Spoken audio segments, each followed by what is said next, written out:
It is Monday morning, and unlike last week, we get to work this Monday morning. We get to trade, we get to invest, we get to look at the stock market as it trades its stocks and changes prices. And it looks like we are headed toward a lower open on the news that tariffs are back. And it looks like there's going to be a little bit of a noisy news feed around tariffs. The U.S.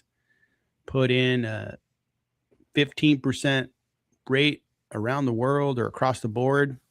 And Europe, I think, retaliated and said, well, we could play the same game. And they had and I would say small, these are small percentages. I'm glad to see. But we'll see how that plays out. I think it's going to be a little bit of noise to deal with. Crude prices are going up, gold prices are going up, and we'll see where the market goes. I did see an encouraging stock market last week. I thought stock prices behaved in a way that I thought was maybe I think that some stocks began to kind of show, hey, put me in, coach. I'm ready to play. So these stocks here, this is the 1 week heat map. Look at that. Amazon was up. Google, Meta. These are biggies, right? Apple, Nvidia, Broadcom, Micron, Palantir, Uber. So keep in mind that Friday was monthly options expiration. So there's a good chance that those reacted to the market makers trying to limit their payout. So they can manipulate the market and drive the prices one way or the other to get closer to their max pain price. So Friday may have been unusual. I didn't mention that in my video that I did over the weekend, but I should have, because I was looking at the charts for some of the major players, and after drifting downward for the week, they all of a sudden, nearly all of them popped up on Friday. And it dawned on me that it was options expiration. So we may need to take that into consideration and definitely watch it over the next couple of days. All right. Thanks for the additional information, because a lot of stocks did move last week. Now, is that kind of like that spark that's going to make something more positive happen? Well, that's why we invest, right? We're going to see what the market does. Year to date, stocks, some places are pretty bad. Like software is a pretty bad neighborhood to be traveling through right now, but I think there's a lot of value to be had there. Netflix, I heard the attempt to acquire Warner Brothers may not happen. They're giving Paramount an opportunity to make their pitch to acquire Warner Brothers. Yep. And we'll see. We'll see if Warner Brothers ends up with Netflix or over with Paramount. Netflix has had a rough year. They've had a rough probably 4 to 6 months after peaking. And one of the weaknesses that I see in Netflix is when you're somewhat small or medium sized and you are growing at fast rates, being really focused on one type of business is totally a good idea. But once you get big, diversification is not a bad idea across different revenue streams. Netflix has the misfortune of having to compete against Alphabet with YouTube. YouTube's the number one streaming platform on earth. Number two, Netflix. And Google Alphabet has search, Google Cloud, Waymo.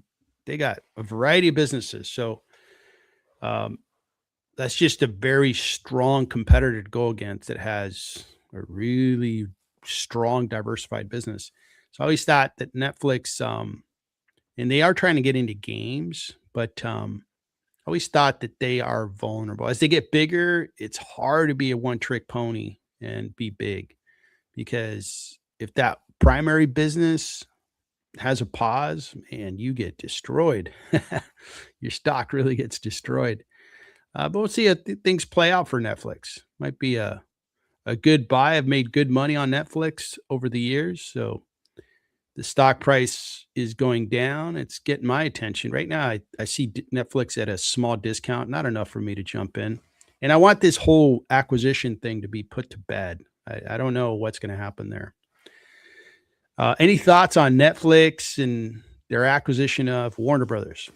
Yeah, we'll have to let this new 7-day bid window come and go and see what happens with it. I've been hearing that Netflix may have to up their offer. It sounds like they do want to acquire this asset, so we'll have to see what happens here. Yep. Yep. Energy's been a real good space year to date. We're finishing the last week of February, and energy's done all right. Now, it's done terribly for a couple of years, so it's not like energy's been a great place to hang around for the last 3 years. Nope, hasn't. But so far, so good this year. Staples have had a good year to date as well, and we'll see how that plays out. And industrials just continue to go higher. Industrials has been a pretty good place to pick the right stocks over the last couple of years. Healthcare, the big pharma players have been doing well year to date, but some other places have been a little tough. Like United Healthcare is down 12%, and some other players are down quite a bit. Materials, of course, have been doing great. Boy, if you're in silver and gold, you are doing all right. But here's across the board, a lot of materials companies are doing well. So small sector, these are smaller cap companies versus the big giants over in technology and other places, but looks pretty good. All right. Regional banks have been doing okay this year, computer hardware. So that's where we're at. We're finishing the second month of 2026. And I'd like to revisit the VIX. And I think in other streams, you mentioned that this year in 2026, you had an expected move up or down. I forgot the percentage. So do you remember that conversation we had? Do you remember that piece that you delivered? About the implied volatility? I think basically you were saying that this year we're expecting the market to go up or down like 9% is roughly the number that I remember hearing. Sorry to put you on the spot. I just remember having that conversation probably about a month ago. Was it related to the FactSet earnings? Let me Maybe.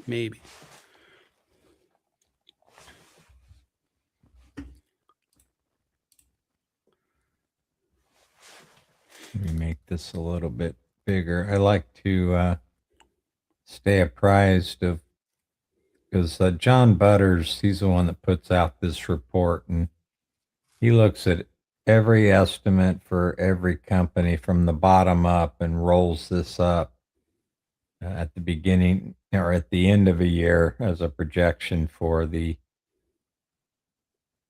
new year. So let me see if I can see change in the EPS estimate versus price. This may have been the document we were talking about at that point. Yeah, and I've seen this website. It's really good. They predict in aggregate a 7,900. And I think that's going to be a stretch this year, actually. It made sense at the beginning of the year, but I'm really beginning to wonder. So it'd be 15%. What number do you remember me saying? 9%, but it's early. My memory may not be 100% there.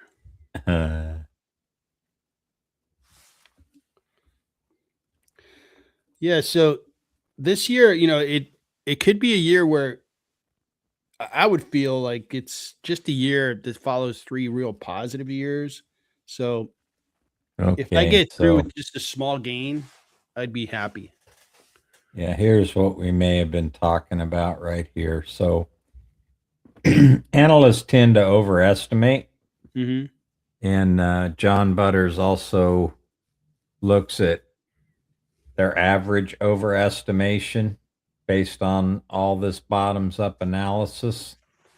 So if you take away that 5.9% average estimation, then you end up at 8.7 would be where the S&P would hit by next into this year.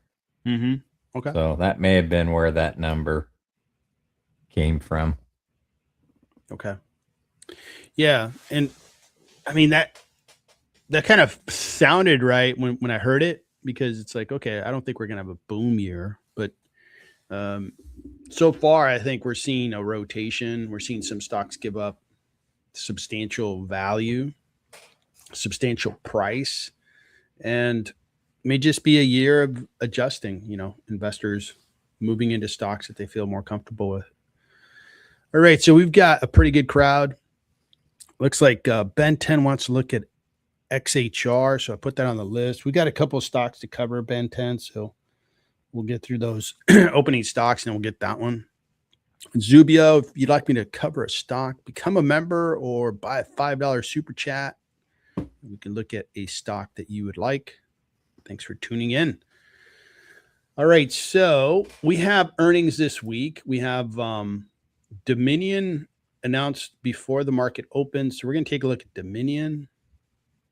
And we're also going to look at GLW, which announced some news last week. Their stock was really moving higher. On Tuesday, we're going to see Home Depot announce.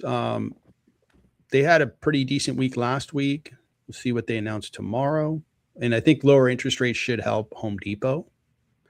Mercado Libre is going to announce tomorrow. American Tower, which is a REIT. I always thought American Tower would be a good idea because they own the mobile phone towers that we use everywhere we go.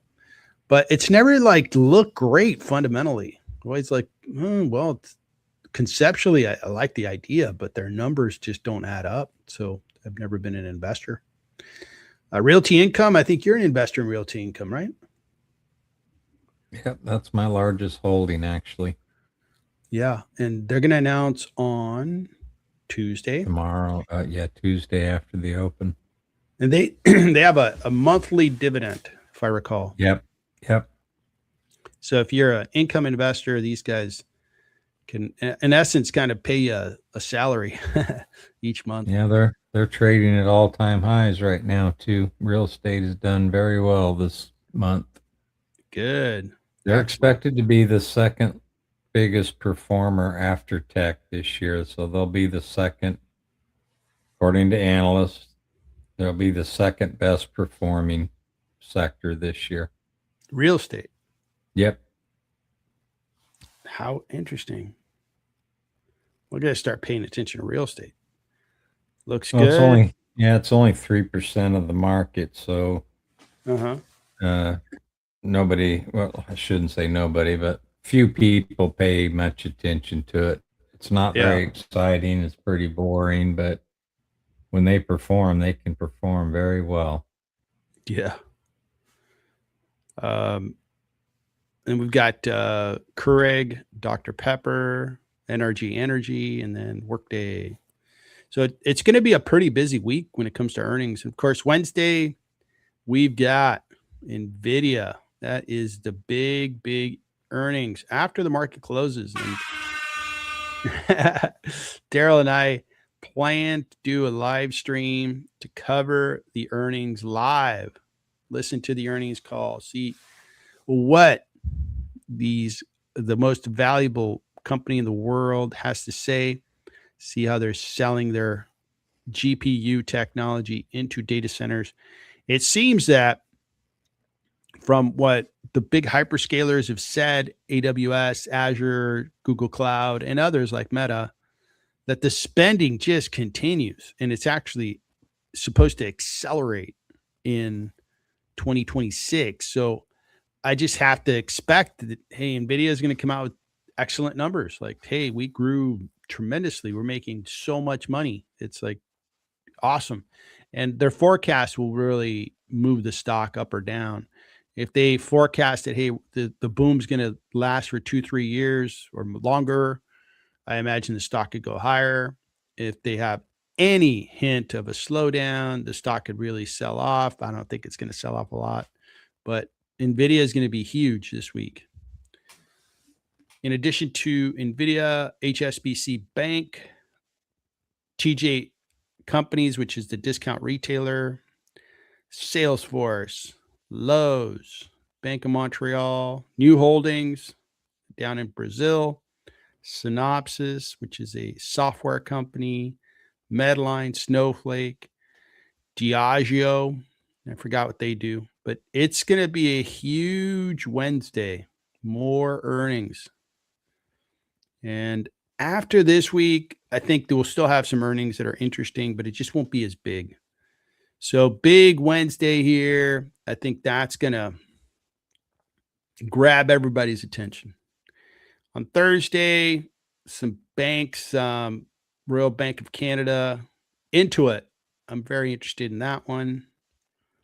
And they may guide as to how they're doing, because Intuit, one of their biggest products is TurboTax, which is what people use to do their taxes. And if they guide and comment that, hey, we're just killing it out there, we're growing even faster, maybe the stock will rise, because it's been really beat up with the whole story that, hey, AI is going to hurt software companies. Monster Beverage is going to come out. Dell looks pretty good. It's priced really well. The data center is a good place for them to sell. I was thinking for a little while, for like at least a couple of days, hey, if these tariffs go away, it's going to help Dell, because they import a lot of their products from China. And if you get tariffs out of the way, it either increases the profitability that Dell is going to have, or lowers their price so they can sell more units and maintain their profitability. Both are good for Dell. But if we're going to have this, tariff kind of noise continue on, maybe it's not going to be as good as I thought. Warner Brothers going to announce. They'll probably give us an update. Well, they won't give us much of an update on the acquisition. Sempra, Vistra, that's been a big winner related to the data center. And then Friday, not a lot going on Friday. Fridays usually are not a lot going on. Macy's is going to announce, but they're pretty much not that relevant anymore. So big week of earnings.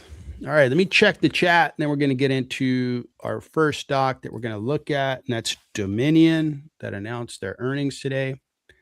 Let's see here. We got Shadow Guy.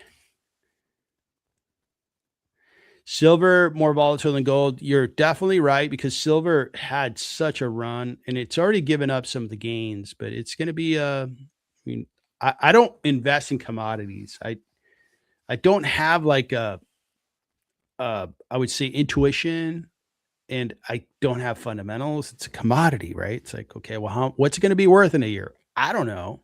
I think other people have a better sense of it than I don't. So I stay in my lane. Do you invest in commodities, Daryl? Not really, no.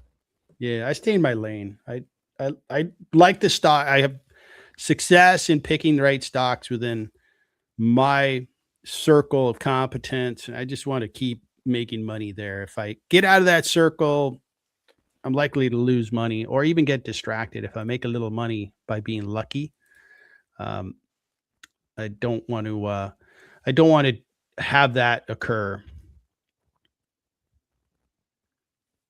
Okay. So Ben 10 got into XHR and IHC. So those are like International Hotel Group. That's not a bad pick up there, because hotels have been doing really well. They've been renting out their hotel rooms, doing well. Take a look at those. Shadow Guy. owns straight gold and silver. Man, that's been a really good. Gold has been excellent for what, a couple years? Been doing really well. Diageo's beverages, breweries, distilleries. Okay.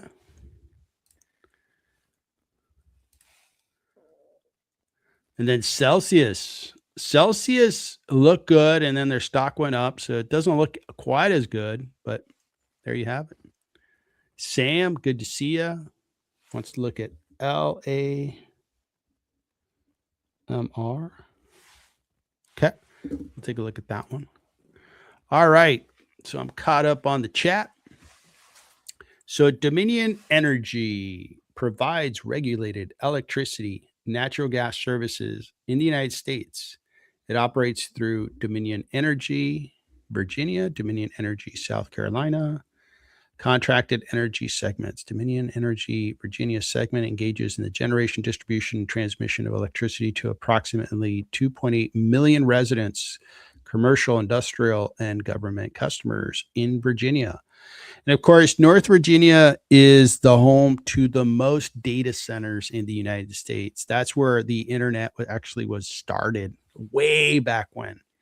And it just ended up being where they had a sprawl of data centers. And if these guys are providing power, those data centers are probably asking for more power. But look at that. I'm surprised that they're not doing better.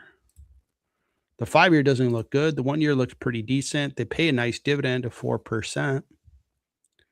And today they're selling off a little bit. And Dominion forecast annual profit below estimates. So that's one of the things, I don't invest in utilities a whole lot. I just don't find them all that desirable based on their profits, their free cash flows. And with data centers just growing like crazy, I would think, rationally, well, utilities are going to do great because they sell power and the power is needed by the data center. It's almost like oil, right? If you have excess demand, oil prices go up, oil companies make a lot of money. That's rational. On the utility side, I'm like, why aren't these guys just killing it? They're a utility. Now they are regulated, means that if you're selling your power to a consumer, a homeowner, a person, you can't raise your rates all that fast because you're going to affect people. And if they can't heat their homes in the winter, that's a real bad thing. So, okay, regulated. But if it's a business customer, it's a marketplace. If Meta's like, hey, we want to buy your power, okay, and you might have 25 companies asking for that power, so that you can negotiate better pricing if I understand the industry right.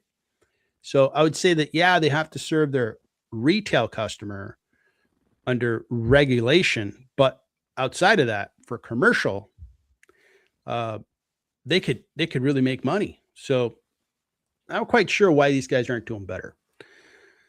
It's a $56 billion market cap business. I like the dividend. 4% looks pretty darn good.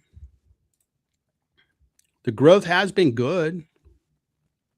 It looks pretty good. 14%.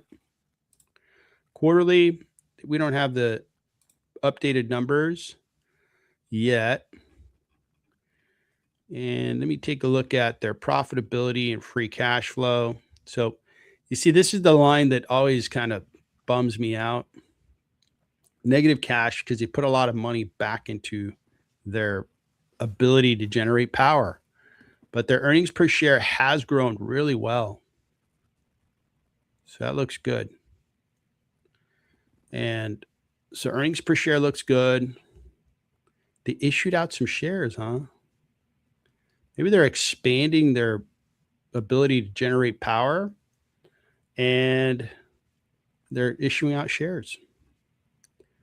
All right. And just to take a peek at the cash flow statement, free cash flow is operating cash flow, which is very good in this case. You see how it's going up. I don't have a problem with that. It's just you have to put so much darn capital back into the business. And it may be that they're growing, so they're putting more, but even when they were before this whole build out, you see that you're just barely getting by. And the analogy I make is like, let's say you own a pizza shop and you make pizzas and you sell the pizzas, you make money. Okay, great. But if you had, let's say, these special ovens that you have to replace every year to 2 years, and you have to take all your profits and put them back into the pizza shop, well, that's not a business I want to own. I want those ovens to last 20 years. That way I can make as many pizzas and make as much money as I can. Utilities, it seems like they have to buy back their operation every year or 2 years. You see this cash flow just taking all that cash, instead of it landing on the balance sheet, it just goes into their uh, production capacity, their plants to generate power. And that's a piece that has never really been something that I liked. I'm like, don't like it. And I think other investors agree with me because it's a small sector. Let's take a look at the forecast. We've got 9 analysts covering it, and they think it's fairly priced. As we look at their forecast, it's going to be green. I wouldn't expect it to be anything else. Now, you saw that increase in CapEx, but I'm not seeing a big increase in revenue. So you got a lot of CapEx going into the business, but you don't have a substantial rise in the growth rate of the business. So, so I'm arriving at the same place with utilities. These are the reasons why I just look at them and I go, oh yeah, I think I'll just buy more Amazon. I think I just buy more something else. But the numbers look good. I have to say, if utilities are your thing, this one looks pretty darn good. So let me kick it over to Daryl, see what he has to say on Dominion Energy.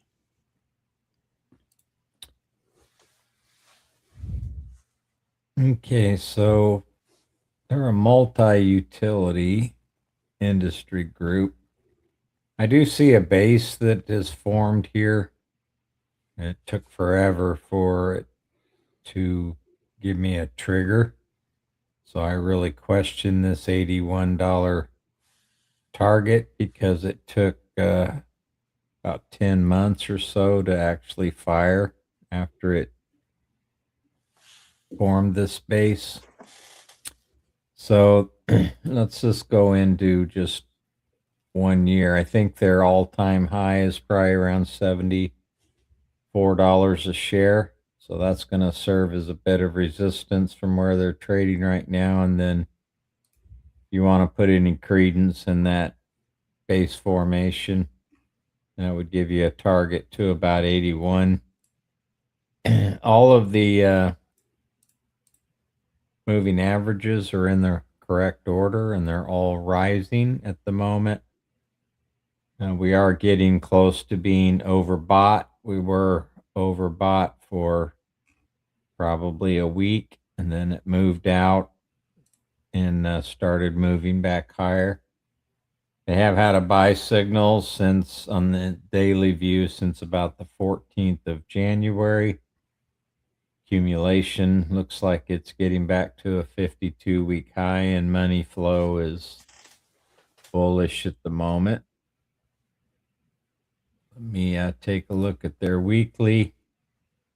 They didn't quite get into overbought, and we're still on a buy signal in the weekly view. And over 3 years, their accumulation is at a 3-year high, and money flow has been pretty much positive since 2023. So if we go back to the previous chart, I mean, the kicker here was AI was introduced right here. So that started driving a lot of these utility companies much higher. And it's interesting that leading up to that point, it was selling off.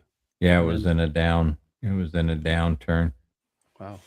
So I invest in ETR because they're my local provider. So I just wanted enough dividends from them to pay my electric bill every month, which they've done actually for about for the next 10 years, actually, because they've already returned all their capital to me, and I owned a lot of it. So I've sold off probably over half of it, and still it's my probably number 8 position. So it's still a big position, and they've returned all their capital to me because of this AI exuberance. They're still just a electricity provider. All right. Thank you, sir. And by the way, I feel the same way about Chevron. I own pretty good amount of Chevron. I guess, probably $80,000 of Chevron stock. And they pay a good dividend. And the dividend, adds up quick. And I feel like, okay, every time I get that dividend, all right, that handles my gasoline expense for the next 2-3 months. Yeah. So psychologically, it kind of feels good. All right, cool. So I don't think this is right. The market just opened, but I don't think that's right. Let's give it a few minutes to do its thing. In the meantime, let's talk a little NVIDIA. Here we go. NVIDIA's open for business, selling its stock. Look at that. Up 2%. Man, what's going on, NVIDIA? Well, this is what's going on. It's up 39%. Of course, this has just been a rock star. This is a mega rock star stock, not just rock star. This is like if you combine 5 rock stars into one persona, that's what NVIDIA is. So they're done really well. Now, it's pretty flat here. So I look forward to seeing what Daryl's got to say on NVIDIA. I think it's going to be interesting to see or hear how he interprets what's been going on since August. Of course, this is the most valuable company in the universe, or at least the stock market. And PE ratio, forward P looks okay, 26.7. This year's is 47.2. Now, I don't think you're going to pay for many gallons of gasoline or much electricity with a 4-cent dividend. I mean, geez, come on, guys. This is kind of a rounding issue here. I think if you own NVIDIA shares, it might give you like, I don't know, 50 cents every quarter or something. Price targets are 34% above where we're trading today.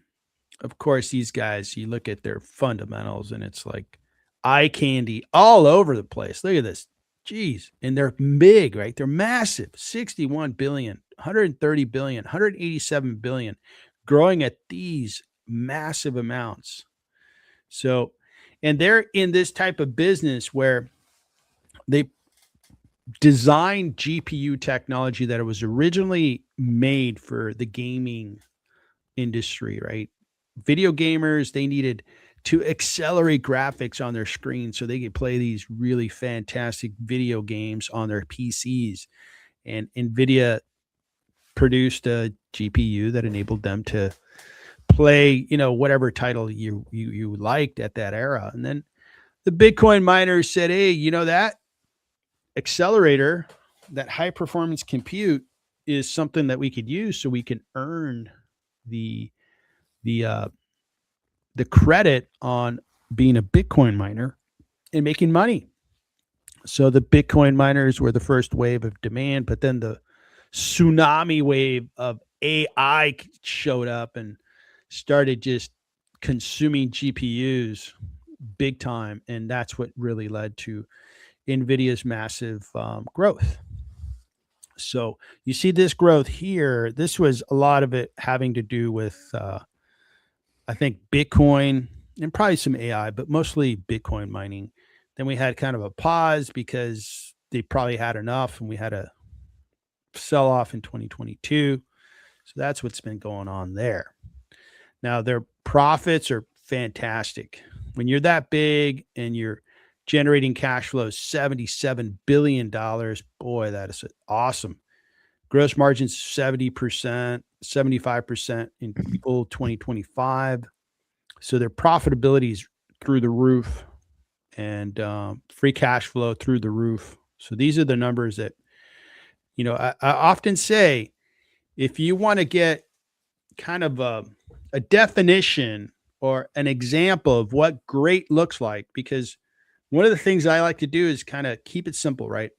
Let me go study what great looks like. Obviously, Nvidia is great, but they're big market cap. How could they double in value again? It's hard to put my head around that. But if I can find great in a small stock, maybe a $5 billion company, it looks like this, man, I am all over it because the definition of great is easily found. Go look at Nvidia, go look at Apple, go look at Google Alphabet and study what makes them great. Well, here it is, folks.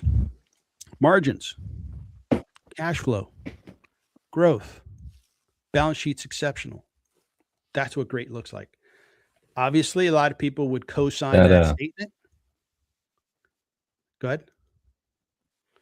That gross margin number is going to be something that people will be watching on Wednesday because it was 75 and then has been creeping lower. And that's been a concern on investors. So we'll need to keep an eye on that number on Wednesday because Jensen has mentioned several times that he can get it back to that 75% number, and analysts continually mention that over the past year. So that's going to be a number to watch on Wednesday. Yeah, I think you're right. So that's what great looks like. Let's see what the forecast looks like for Nvidia. Nvidia is being bought up today. 39 analysts cover a 32% discount. Again, looking forward to what Daryl has to say on those charts because it's kind of a flatter, kind of call it 8 months, 6 months since they really stopped kind of having this move on the stock. Now, the growth looks good. It's not as incredible because you keep getting bigger, right? It's really hard to grow a $400 billion number versus a $60 billion number. But the growth is still fantastic. This is the year that they just closed, that they're going to be announcing January 26th, and they're going to be closing out this year. Looking at the quarterly, the fourth quarter, they're supposed to deliver $67 billion of revenue, showing a 70% growth rate. Earnings per share growth is 70%. And it's expected that next quarter, the quarter we're already in, that's going to close April 30th, is going to grow at 65%. So this guide will also move the stock. If they're like, oh man, we're going to do better than that, we're going to be closer to 70% growth and we're going to be more profitable, that'll be a help to the stock, or vice versa. If they're like, well, our customers trying to digest all the GPUs they bought, and it might be a light quarter, boy, the stock will be under pressure. The forward P, this is interesting. Look how it's going down. So Nvidia going down to 17 if they continue to grow, making their earnings per share much bigger. So just the math works out so that the PE ratio goes down. So this is a fantastic business, and it's hard to fathom at what point are these data centers going to stop consuming so much darn expensive technology. Now, at some point, these businesses have to slow down. I don't know if they're going to stop, but it's kind of, you remember, or I should say, I'm going to refer back to the 1980s. Let me go in the way back machine. And there was the arms race. The U.S. just kept spending money, just like crazy.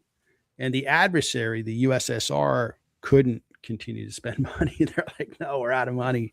We got to feed our people and stuff. So that's the arms race. And the U.S. won it economically, if I am understanding it right. Well, the arms race in technology, it seems like it's happening. But geez, man, I know Microsoft stock is not doing well. Amazon stock is not doing well. Those are big spenders in the data center. Now, could I see them continue to spend for a year without it really bothering me? Absolutely. If they're building a business for the future, keep doing it. But if we're sitting here 3 years from now and we still aren't seeing return on investment and they're still spending like that, I'd be really concerned that, hey, that business is permanently going to be or I should say, the impact is going to be negative over the long term on those stocks. So at some point, it's got to slow down. It's got to slow down is my expectation, but I don't know when that's going to happen. Let me kick it over to Daryl. I'm looking forward to seeing what he has to say on Nvidia. And look at that; it's pretty flat. Yep, that was going to be my first statement. Is they have definitely been trading sideways. Last year, about this time, I had a price target of 204 to 208, which they hit on the 29th of October. But since that, man, they have just been trading sideways. They have an implied move of 6.3%, so that's basically plus or minus $12 from their close on Friday. We're already seeing a couple dollars of that to the upside. The RSI is in positive territory, above 50, moving towards 60. PPO is moving out of the midpoint, so it's just barely above the 0 line. They went into distribution at the end of the year, so people moving out of technology type stocks and into dividend payers and consumer staples, more safety stocks. And the money flow has been negative pretty much since January. I'm not so sure on Wednesday. We might see an initial swing one way or the other, but I expect them probably in a week to be not too far from where they're trading right at this moment.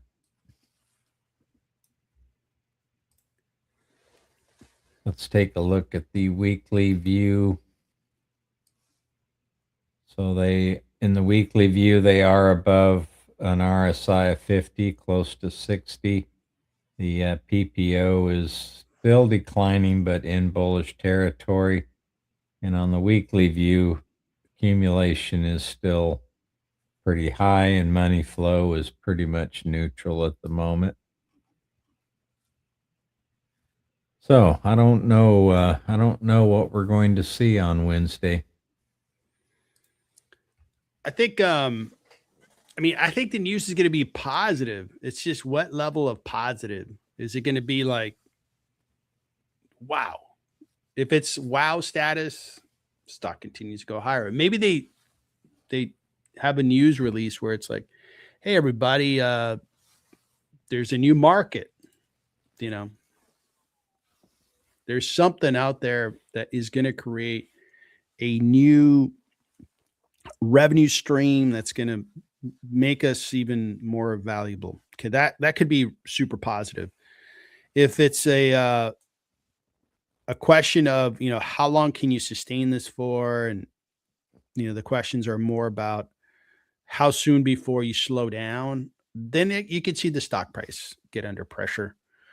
When I look at the stock, here's my valuation. Based on cash flows, I can't get there on their stock price. It's priced 19% too high. I think each share is worth $155. I am being pretty generous on the cash flow. Okay. It's not like, hey, I don't get that these guys are freaking rock stars. They are, but I'm growing the forecast as well as I can. And on Wednesday, I will update this live in front of an audience during the watch party for Nvidia. So this guy here, okay, that's where we're at. Now I'm agreeing with the analysts who I think they were at 37, but the stock did move higher. So we're right on the button. Look at that. Because my pricing changes as the stock price changes. This is a real update here. So I'm agreeing with the analyst, doing my own work. I give them a P of 36. They deserve the 36. Growth rate of 25%. So in my book, Nvidia is discounted by 6%. And the question is, do you want to own the most important semiconductor stock in the stock market or not? That's the question. It's not about, hey, it's really being misunderstood and it's priced wrong. No, it's priced right. It's priced right. Do you believe that it's going to be NVIDIA is going to be in demand for the next 3 to 5 years? If the answer is yes, then you're in. If the answer is I don't know, then it's your call. If your answer is I doubt everything they're saying, then maybe it's not the right stock for you. But that's where we're at with NVIDIA. I was curious to see, I'm going to open up my app here. Let's update this guy. This is on the Rational Stocks website I created. And this is, I'm curious to see what the result is. I've been testing this as often as I can. So let's test this out. This is going to grab all the historic data from Yahoo Finance. So we'll pop in the ticker. So the growth rate, now this one's a little tricky because like when I do it manually, I can kind of change the years, but we're going to go with growth rate of 25%. And actually I typed that wrong. Got to go 0.25. Discount rate 0.075. Terminal value growth 0.04. So when I hit analyze on that, yeah, so I'm agreeing with that. My manual work was right around that number. I think I was at 19. All right, so now we're going to go with the earnings per share value. Okay, this is valuing the free cash flows. Let's value the earnings per share. So earnings per share growth. I'm looking at the forecast sheet on stock analysis, and it's really going to grow here in 27, but it's going to kind of drop the growth rate. So I'm going to go with 25% growth rate on earnings per share.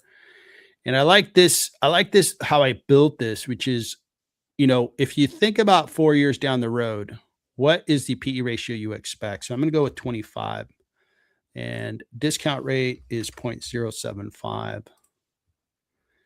And it's priced about 4% overvalued. So, the tool is working because we are right in that zone.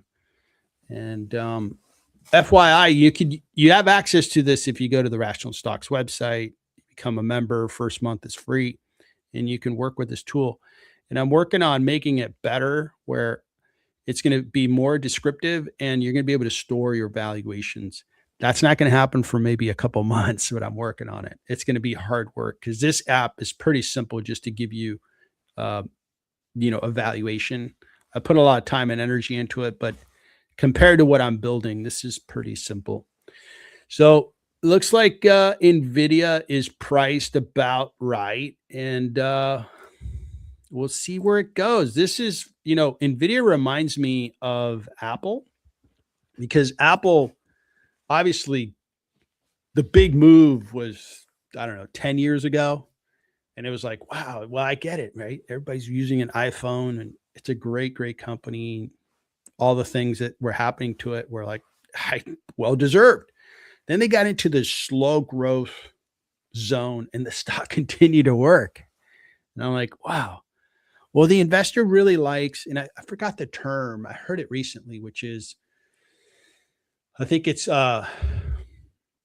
either confidence premium. I think it is. It's kind of a premium that a stock gets because the level of comfort that the investing community has in that stock is pretty high. Apple certainly had that. People were very comfortable in that stock, so the stock continued to rise.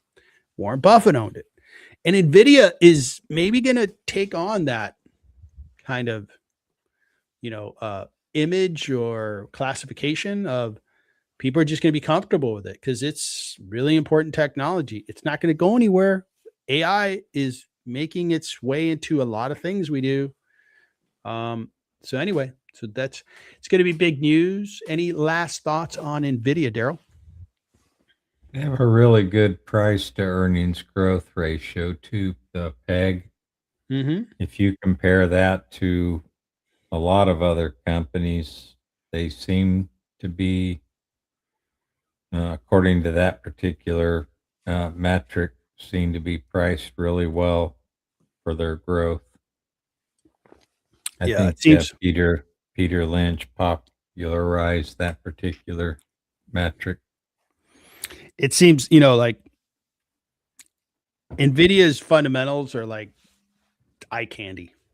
Every ratio looks like, wow, man, this is like, you only see this once in a blue moon. And yeah, that's right. That's exactly right. All right, so let's take a peek at this heat map. Who is going up? Who is going down? Let's take a look. Oh boy, there's some red out there. Let's take a look here. So of course, Nvidia is nice and green, sitting there, just sipping a cup of coffee on a Monday morning, looking at the small fires that are ablaze in the forest of stocks. Microsoft down. Geez, what's going on with Microsoft? Stock market does not like Microsoft. It is sold off big time. I've been buying Microsoft stock. It's not because I'm like, want to prove a point. I want to make some money. And geez, the market's just nuts. It's selling off Microsoft. The software space is under threat again. Amazon's under pressure again. Credit cards are under pressure again. Why are credit cards under pressure? Google's up a little bit. Telecoms are up. Now, this is a safety zone right here, in my opinion. People will need their broadband. They'll need their, mobile phone service. They will not cut that off. Netflix is down. Healthcare space is having a good day. Eli Lilly, I think Novo Nordisk, their weight loss drug wasn't as effective as Eli Lilly. So Eli Lilly's picking up a bid and Novo Nordisk is crashing and burning. Energy up again. Look at that. Exxon is up 2%. I know some members of this community own Exxon. Good move. Look at that. Exxon's been doing well. Chevron's up.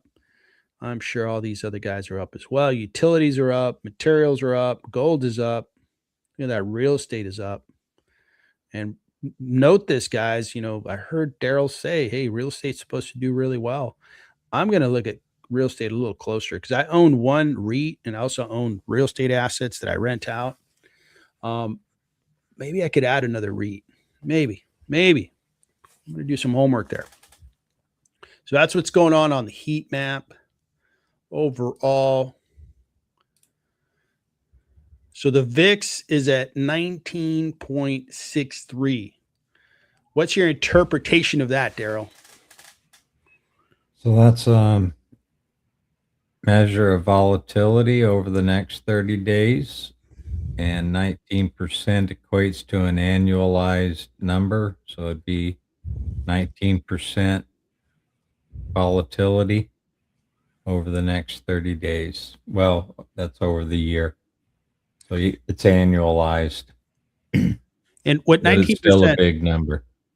What 19% can mean is it could go up 10% and then drop 9%. That would be 19, right?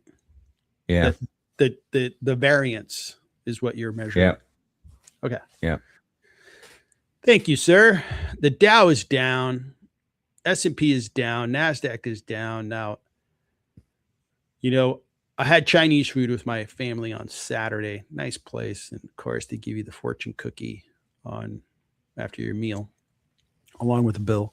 And my fortune cookie said something to the extent of something positive is going to happen for you on Tuesday.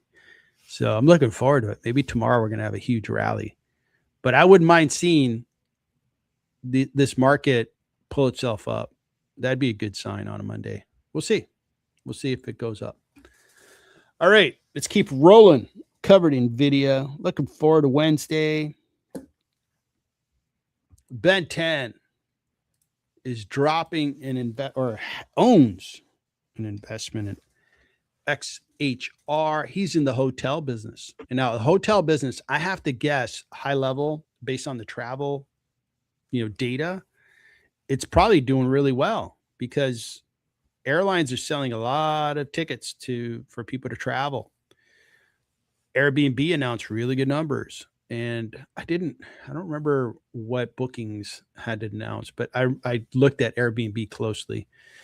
So the data around travel it's very good. And it actually gives me an impression that the economy is doing better than what I hear on the, regular news that, oh man, it seems like the news gravitate towards negative news because they grab everybody's attention. But the data is like, hey, people are traveling.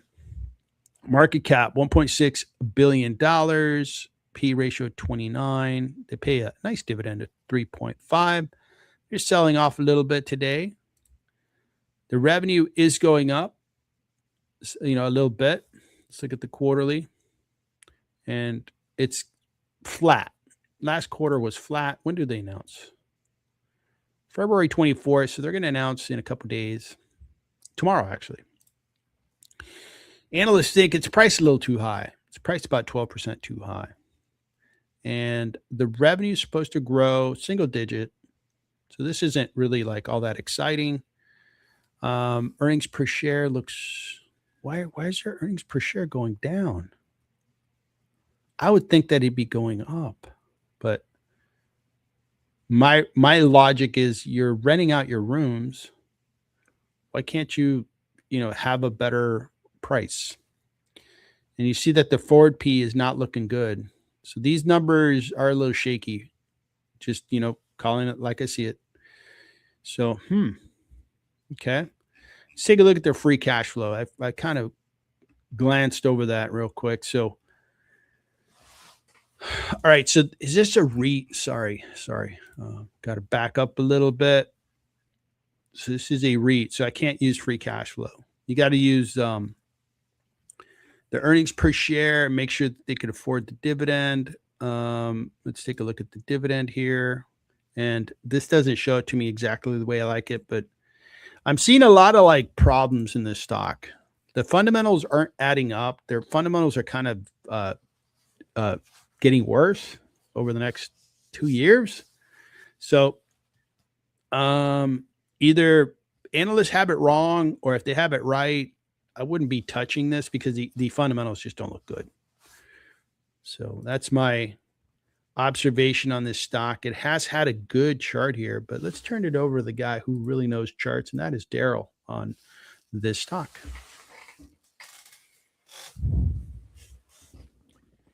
So I went back to their inception, which is in 2015, and I found this auto support resistance line touching as many support and resistance levels as I could, and this is where it ended up. So they're not too far away from where they've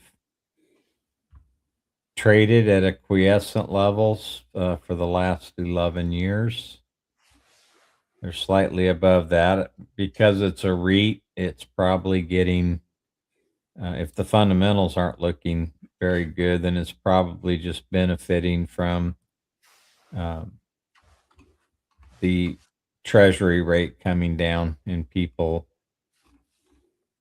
moving the price up on that. That's what's happening to most every REIT right now, and why a lot of the ones that I hold are trading at near all-time highs or at all-time highs. So all the averages are in the correct order.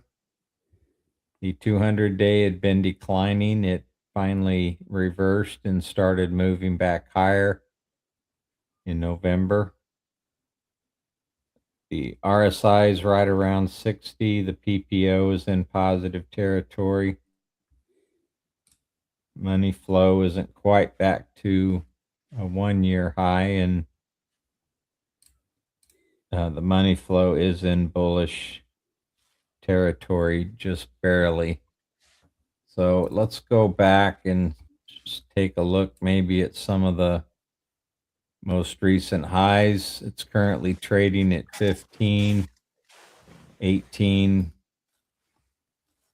Let's just go back all the way. So it's traded as high as 70 or at 20. So your upside isn't very much. You got about $5 more back to all-time highs. So this isn't one I would be terribly interested in, either from the fundamentals that we quickly reviewed or the chart. Thanks, Daryl. So I'm trying to do something for the first time, and we'll see if I pull it off. All right. So here I took a snippet of the financial forecast. It might be small for you guys. I apologize. But I'm looking, because when you do a valuation on a company, you have to make some decisions, right? And as I go through this, the revenue is expanding. So that looks good. Revenue growth looks good. For some reason, their profit is really going to tank this year. And I don't understand why. So I'm actually going to change this to 0. Just have it not grow. And as I looked at that same forecast, let's see if I can get that back. I cannot. So no big deal. I think you guys get the point.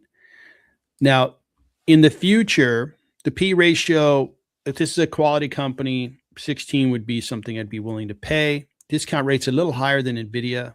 This is 8% versus 7.5. And I put a note on, when you go to the valuation tools, earnings per share should be used for REITs. It should be used for banks and so forth. Discounted free cash flow should not. And when I even go to 0, it's going to be overvalued. The fundamental data just didn't look all that great. So this one here would be a pass for me. And the reason for it is there's some REITs out there that are terrific. They got everything. They got the right fundamentals. I value them. I get discounts on them. I'm all over them. This one here, why take a chance, right? Why take a chance when you have choices? This is a market. It's a market of stocks. I get to pick the best one that's going to make me the most amount of money. So I am a passer of XHR. And but good luck to anybody that's invested in it. Hopefully the fundamentals improve and we'll go from there. All right. So we got through XHR. Let me show a visualization on that in Fast Graphs. You got it, sir. So they're trading right at their normal market multiple. If I could say, sir, only 9 times. If I could say real quick, it looks like this stock is taking a gap year and traveling Europe. What's with that big giant gap? That was COVID. Oh. So that was pretty ugly. So let's just look at what's your opportunity here. If you're a retired person and you're looking for some income, this isn't too bad of an opportunity. But if you're younger, you're looking for something that's going to give you growth. Let's just look at the closing price on Friday. This only updates at the end of the day. Let's just go out to the end of 2027. You're only looking at an annualized rate of return of 7%.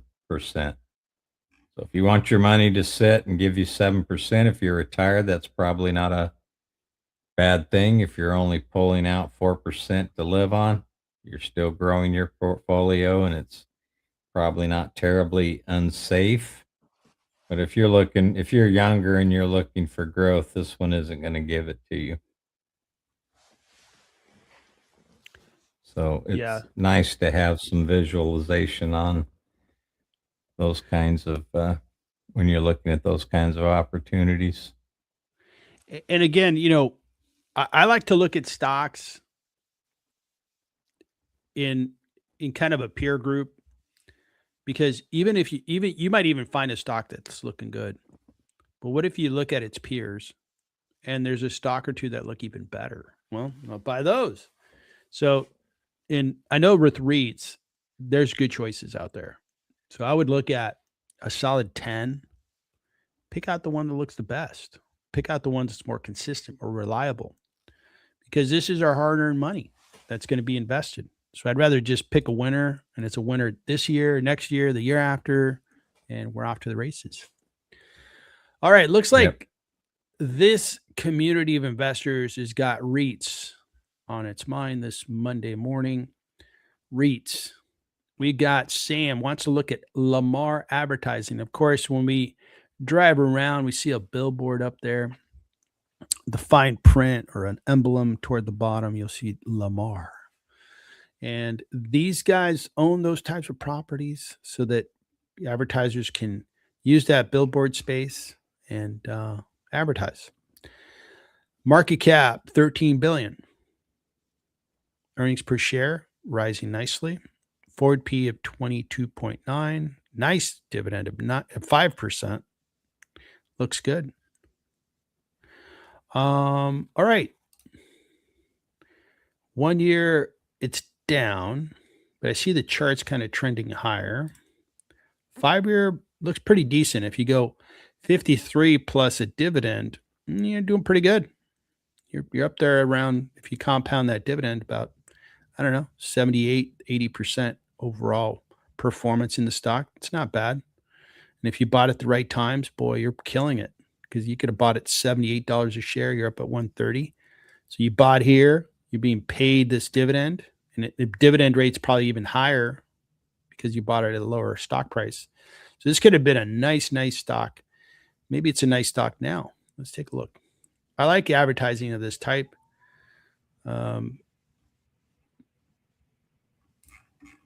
Okay, let's take a look at the financial data. So they're growing nicely. The growth is a little slow, but what do you expect, right? These guys are not, they're not selling GPUs like Nvidia. They're selling advertising space.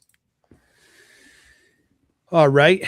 And I know that these guys, this industry, they're kind of upping their game. And rather than just having, billboards where you kind of wallpaper the advertisement up there, they're doing these digital displays where the ad changes like every, I don't know, 10 seconds or so, 15, 30, I don't know. And I have to say, those things catch my attention. Yesterday, I went and visited my mom. I have to drive about roughly an hour through the Los Angeles highways. And there's a couple of these billboards, and they catch your eye because whenever you have something change, right? I think our eyes and our minds are trained to pay attention when something happens or something changes. 4 analysts cover this stock. They think it's fairly priced. Let's take a look at their forecast. Slow growth, but the growth is going to improve in 26. That looks pretty good. 4% the year after. Profits are going to expand. That looks pretty good to me. Yeah, it looks pretty good. Had a little bit of a setback on profit in 24, but nice and green. Nice and green across the board. So that's looking good. It's looking pretty good. Let me kick it over to Daryl. See what he thinks of Lamar. See if this is going to make it into the circle of potential investments. So I went back a few years and I found they usually trade around 98 or so. They are trading above that now. They're trading slightly below their 21-day moving average at the moment. The 50-day is increasing. The 200-day is increasing. The RSI is going down. So I wonder why that would be when REITs are going up today. Yep, every single REIT I own is going up. So I don't know what's going on with this one. Mine's going down. Normally what I do, let me just go to one that I own. Okay, I'm going to have to switch to just a different set of charts. And I will select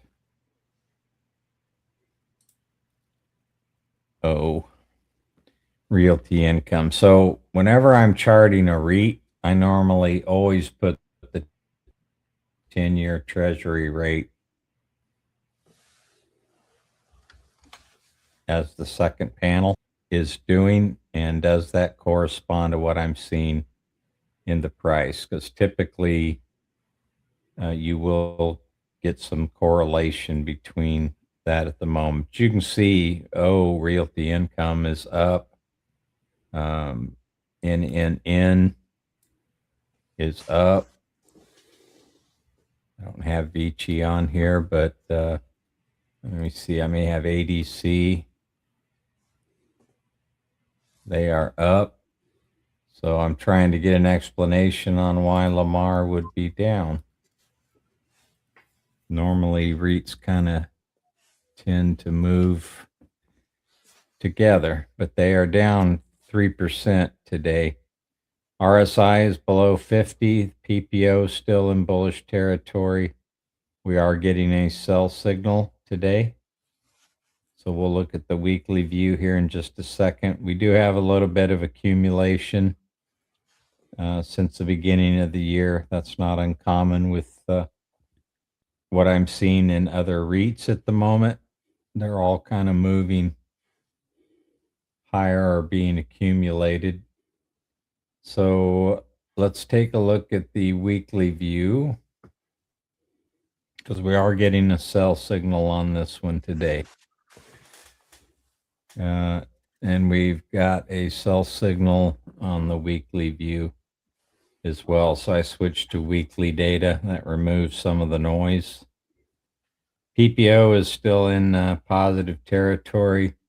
This is looking at 3 years worth of data, and we're pretty much right at max accumulation. The money flow is still positive, but we do have a declining RSI.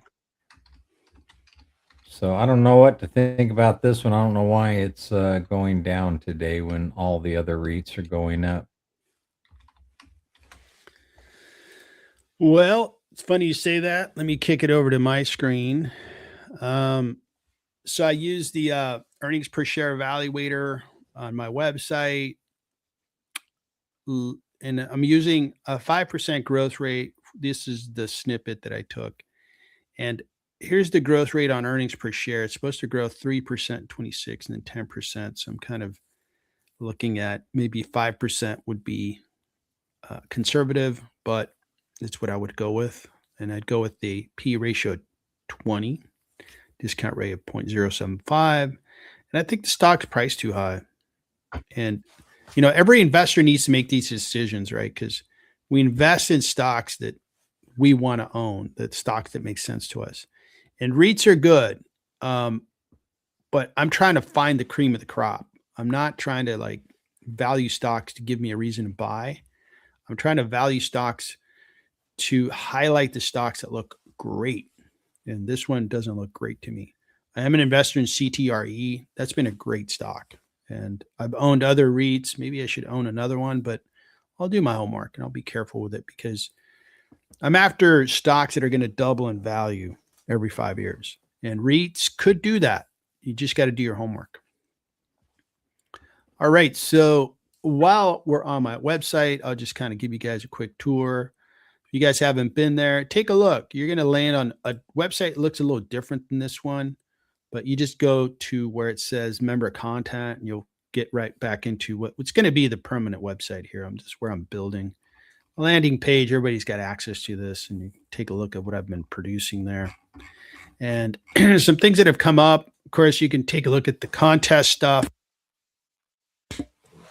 and see, looks like Genetic Smite still off the front, leading the pack. Daryl's in third place with OKE. Juicy's with Nebius is in fourth place. iRen is within striking distance, so you can take a look at that. Started a blog. So in this blog, I'm going to try to post regularly. This morning, I put my analysis on Salesforce. Salesforce is going to announce on Wednesday. You can take a look at it, but I think their fair price is $4.15. And if you look at, they've been growing their earnings per share. They've been growing their free cash flow. They've been growing their revenue. And this stock's under pressure. So it's like company is getting stronger, better, faster, more profitable. Stock price is down because of the fear the market has that, hey, Salesforce is going to be hurt by this AI thing. Got it. Now, if you want to go to the valuation tools, they are right there waiting for you to go use them. Take a look at them, beat them up, use them for your research. You have to sign up. First 30 days are free.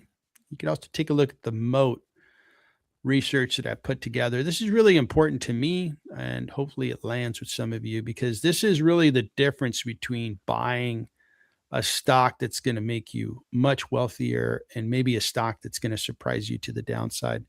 And really, we've talked about Nvidia today. This is in the green, high growth, high margins. This stock, it's obviously created wealth. We've talked about some REITs like Care Trust I would put in the gray, which is buy it with the right price. Don't buy it, don't overpay. It's very important you buy at the right time, at the right price. Set yourself up to make good money. CVS, same thing. It's in the gray. Buy at the right price at the right time. And then there's some red stocks. These are stocks that, man, how are they ever going to survive in the future? Macy's, revenue is contracting. Profits are really contracting. Everything's contracting on poor Macy's. 100 years ago, you could say this was Walmart 100 years ago. But 100 years ago is way, way, way back in the rearview mirror. We can't even see anything back that far. Gray is a linear TV company. Obviously, their industry is under threat. So, yeah, some investors can make some money here, but I feel that that's more of a distraction than anything. I want to find great businesses that are ideally in the green, and that's what I try to do there. So you would have access to that.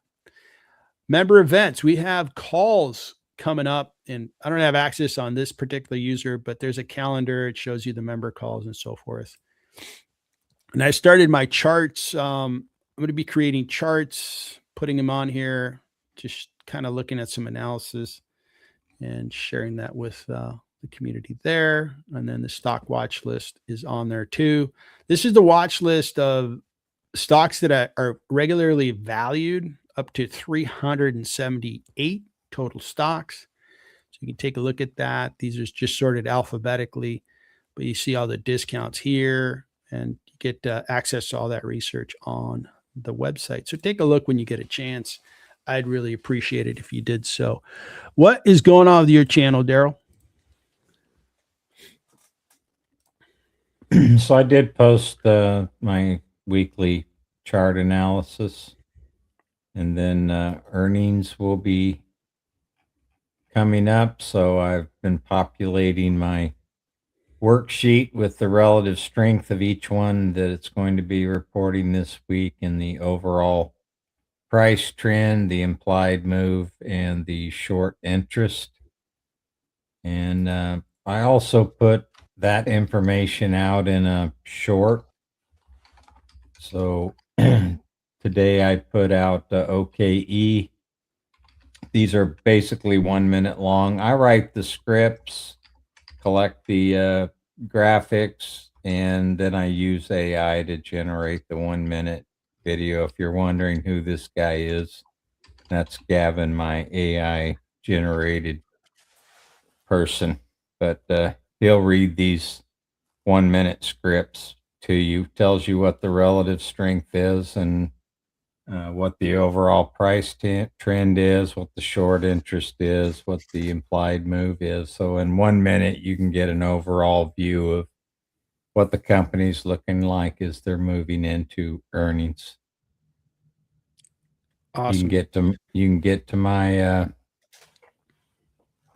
YouTube channel, clicking this, taking a picture of that QR code, or you can just enter the name right here in YouTube. And I will be doing 2 detailed ones. I plan to do one on Nvidia today, and one on Figure Solutions. They'll be more detailed. These are anywhere from, this one's 20 minutes long. They're anywhere from 12 to 20 minutes, but I go into a bit more detail than I do just those 1 minute shorts, and provide, all the charts and what have you on those.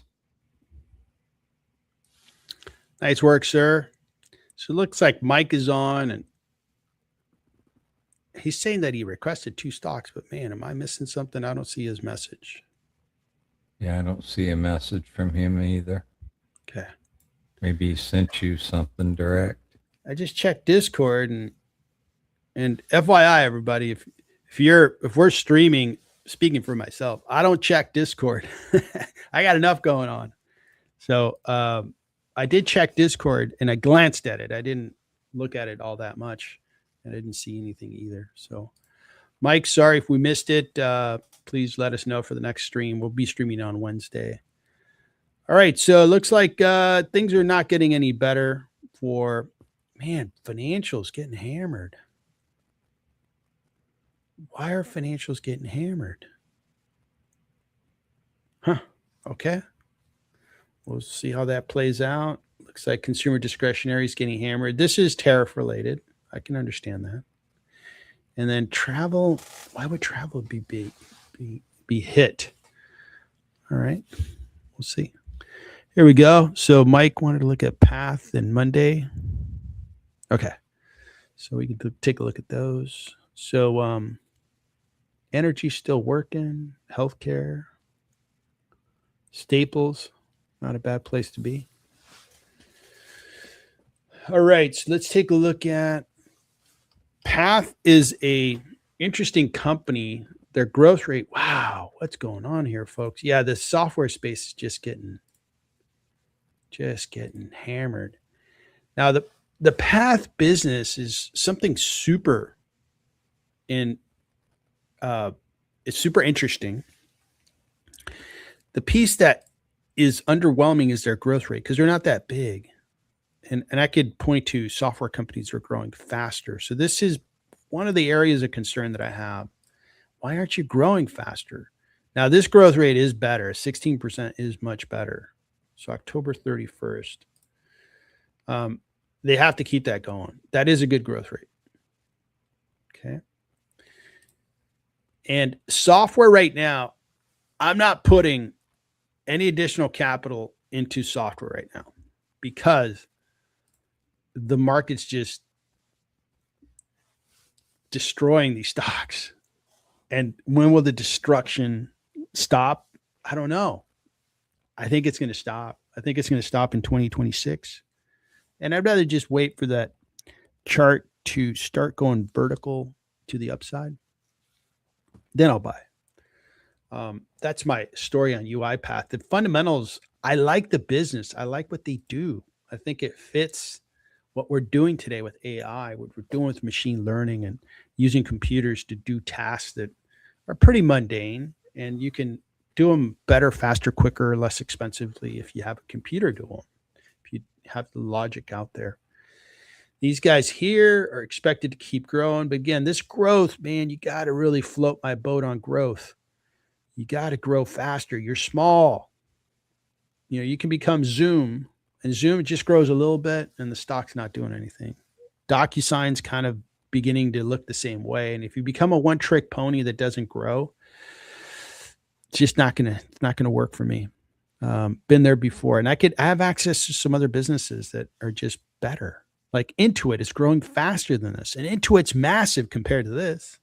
Okay, so I don't want to be locked in unless they prove to me that they're going to grow faster. So those are my observations on UiPath. I'll go ahead and show my valuation on Path. Again, I like the business. I think it's a cool business. They have a grasp on the future, which is their technology. I think it's discounted. Not going to argue. But I don't think anybody's going to argue with me how the software space is just getting smashed. We have some really good businesses here that are just getting smashed. So when will the smashing stop? I don't know. But I'm going to wait until the smashing stops and the appreciation starts, and then I'll invest. Over to you, sir. Yeah, they're not very, very far away from all-time lows. So I think it got down to about 9, and based on what I'm seeing in the market, they're probably not very far away from that. So I've been warning on this one for a while. We had a bearish negative divergence on the RSI clear back in October, November, and December when we were looking at this. Bearish negative divergence on the PPO. Nobody wants this stock. Look at that distribution. So if you're buying it, you're swimming upstream. So just keep that in mind. That we had a green line here that was support. I'm going to have to change that probably here in a couple days because now it's going to become resistance. So I don't know what to tell you on this one. I would get out of the way of the truck. All right. I don't like dodging traffic, Daryl, so I think I'm just going to stay off the street. Yeah, it's like playing Frogger. Yeah, that was in its era, that was a pretty fun game, but geez, video games got more complex. Back in the good old days, you just had a joystick and you tried to avoid traffic. Back to stock investing. Monday, CRM. Well, Monday does a variety of things. And this one here is just getting destroyed by the market. This one here is a smaller company, 76% drop in the stock price. $71 per share. Now I'm going to look at the book value. I forgot to look at the book value on Path, but let's take a look at this one. And I don't think the book value is going to be all that high because these are software companies. They don't have assets, but the forward P is 17.6, discounted by 144%. Now that's a discount, folks. Growth is good. Very good. Got it. I'm going to be a broken record. I apologize. Small company, growth, fundamentals look good. Profitability looks excellent. Okay. 89%. 89% growth, gross margin. 25% free cash flow margin. These are excellent numbers. That's the kind of business that I want to own. But the market's selling this thing off. Just doesn't want anything to do with Monday. Now, this one here, I would say is susceptible to an AI challenge because their software tends to be a little simpler, maybe made for smaller businesses. Now, that's not the whole story. Second piece to it is Monday doesn't have a really strong brand. For example, it's Microsoft. If you go to an accounting department and you say, hey, what kind of spreadsheet package do you use? 99 out of 100 people would probably say Microsoft Excel. So as employers hire people, they say, okay, we'd like people with the skill set that includes the use of Microsoft Excel because our staff uses Microsoft Excel. That tends to establish a pretty strong network effect, network power, network value. Monday doesn't have that. I don't think Monday is like a regularly used tool in business. I think they're trying to cut into its business. There's other products out there that are trying to get this small business marketplace. So Monday could be disrupted. I think the market's telling us that.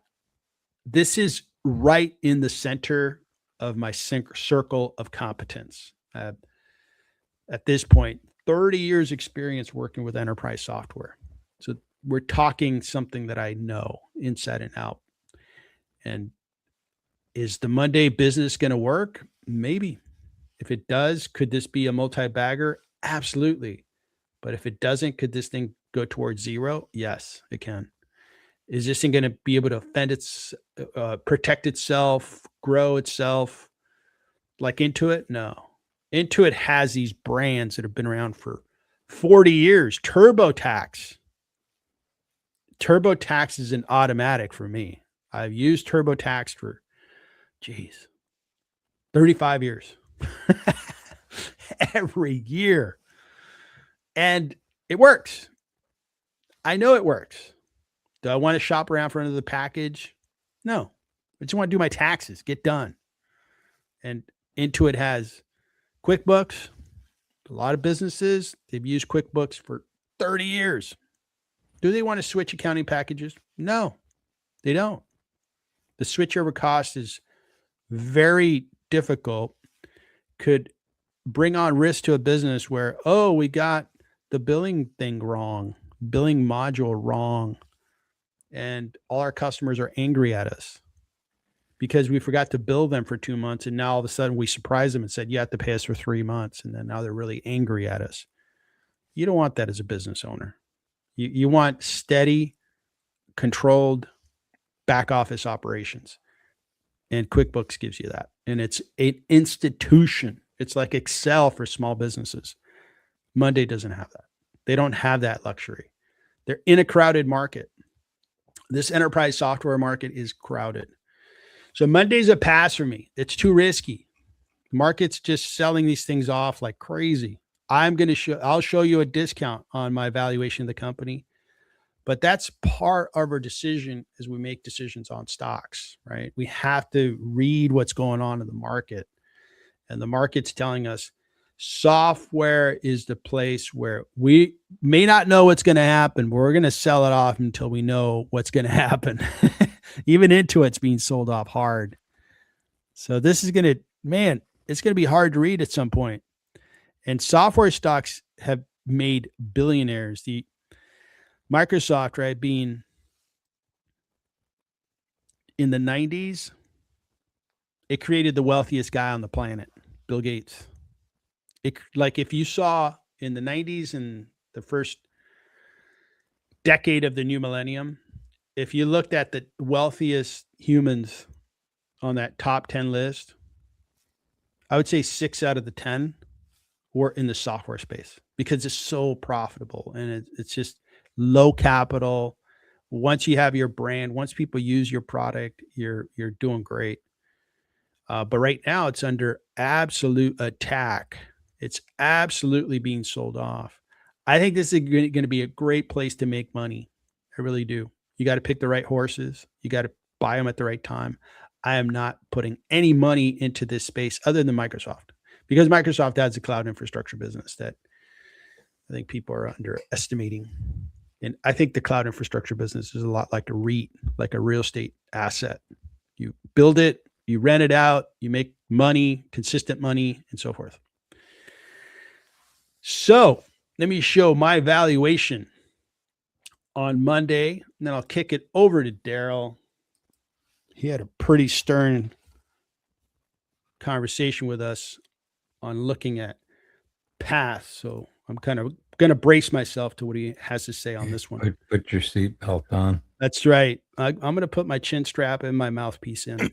So Monday, discounted 68%, folks. I telegraphed it. Yes, it's discounted. Am I buying? Absolutely not. Not right now. It's just too dangerous. The market's telling me stay away. I'll tell you when to buy it. And I think Daryl's going to tell me when to buy it. Over to you, sir. So I'm looking at their entire life, and they are at all-time lows right now. And there are some software companies that I expect to survive. I'm still out of the road. I'm letting the trucks go by, let the market figure out what it's going to do, because it could be a couple of years, even in Microsoft's case, which I am an owner. So I feel that Microsoft is a great company, but I'm not picking up any more shares right now. And basically the reason for that is over the next year, I expect them to pretty much trade flat. I'm not able to select that, but they're trading above their normal PE. And if I just draw that across there, even at the end of next year, if they trade at their normal PE, they're just not going to do anything price-wise this year. So this software thing is affecting even somebody as large as Microsoft. It's affecting Salesforce. It's affecting, I can't think of some of the other ones, but this one, SAP, even SAP. Palantir. There you go. Got a long list of companies that are getting smashed. This one, I do not expect to survive. I think when you said this one could go to zero, I would not be surprised if this one is one that's a casualty of AI software. And these small caps, right? Going to zero happens fast. Okay. It's not like, Yep. They have a customer base with, 5-year contracts and stuff. No, it happens very quickly where the user base abandons the product and then they can't pay their staff. And you see Anyway, so it's just not pretty. So let's observe, right? We're investors, and if, to use an analogy, if the weather is horrible, we stay inside. We still want to go work. We still want to go. Maybe we had a project out in the yard that we wanted to get to. We really want to get to it. But if the weather is horrible, we stay inside. The weather is horrible for software stocks. And I don't know when this blizzard's going to be over. But we got to wait. We got to wait until the market tells us, all right, the blizzard's over. It's time to invest. All right. Good stream.